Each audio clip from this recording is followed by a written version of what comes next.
നമസ്തേ പ്രിയമുള്ള പ്രേക്ഷകരെ, നാം ഇവിടെ ചർച്ച ചെയ്യുന്നു മേൽപ്പത്തൂർ നാരായണ ഭട്ടതിരിപാദനാൽ വിരചിതമായ നാരായണീയത്തിലെ വിരാട് പുരുഷോൽപത്തി എന്ന 5-ാം അധ്യായത്തിലെ 9-ാമത്തെ ശ്ലോകം.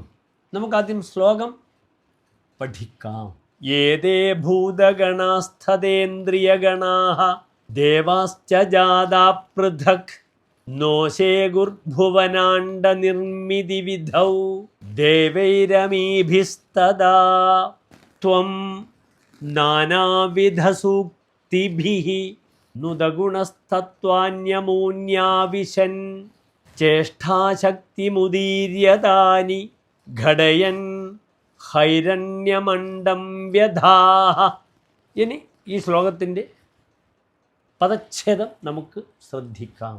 ഏതേ ഭൂതഗണാഃ തഥാ ഇന്ദ്രിയഗണാഃ ദേവാഃ ച ജാതാ പൃഥക് ന ശേഗുഃ ഭുവനാണ്ഡനിർമ്മിതിവിധൗ ദേവൈഃ അമീഭിഃ തദാ ത്വം നാനാവിധസൂക്തിഭിഃ നുദഗുണഃ തത്വാനി അമൂനി ആവിശൻ ചേഷ്ടാശക്തിം ഉദീര്യ താനി ഘടയൻ ഹൈരണ്യം അണ്ഡം വ്യഥാഃ.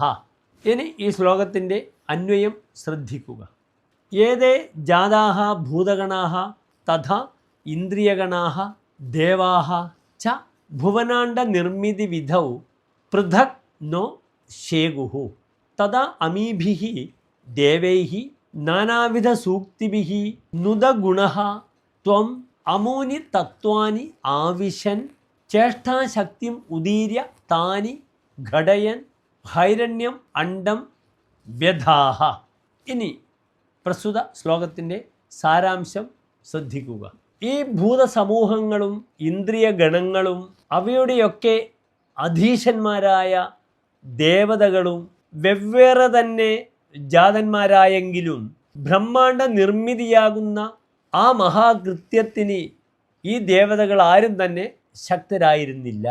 ഇന്ദ്രാദി ദേവതകളാൽ നാനാവിധ സൂക്തികളാൽ പുകഴ്ത്തപ്പെട്ട അങ്ങ് ഈ തത്വങ്ങളിലേക്ക് സ്വയം പ്രവേശിച്ച് പ്രവർത്തന ശക്തിയെ ഉദ്ദീപിപ്പിക്കുകയും സ്വർണവർണ്ണമയമായ ഒരണ്ഡത്തെ സൃഷ്ടിക്കുകയും ചെയ്തു എന്ന് സാരം. നമസ്തേ.